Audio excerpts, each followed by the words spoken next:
నోరుండి మాట్లాడుతున్న ప్రతి ఒక్కరూ ఎలా మాట్లాడాలో అని చెప్పడానికి యేసుక్రీస్తును మించిన మార్గదర్శి ప్రపంచంలో మీకు ఇంక ఎవ్వరు ఎక్కడా కనబడరు.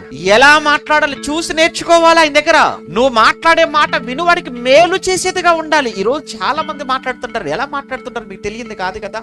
ఎదుటి వారిని ఉద్రేకపరుస్తుంటారు, ఎదుటి వారిని రెచ్చగొడుతుంటారు, ఎదుటివాడు మరొక వ్యక్తి మీదకి దాడికి వెళ్ళేటట్టుగా, ఒక ప్రాంతం వాళ్ళు మరొక ప్రాంతం మీదకి, ఒక మతంలో మరో మతం మీదకి, ఒక వ్యక్తి మరొక వ్యక్తి మీద దాడి చేసేటట్లుగా ఎలా రెచ్చగొడుతుంటారో, ఎలా రేపుతుంటారో వారి నోటి మాటలతో మనకు తెలియంది కాదు కదా. ఈ రోజు మనం చూస్తుంది ప్రత్యక్షంగా. యేసు ప్రభువు అలాంటి బోధ, అలాంటి మాట ఎప్పుడైనా ఎక్కడైనా ఎవరు మాట్లాడినట్లుగా చేసినట్లుగా మీరు చూపించగలరా చెప్పండి? ఆయన ఎప్పుడు మాట్లాడిన వినేవాడికి మేలు కలిగే మాట, క్షేమాభివృద్ధికరమైన మాట.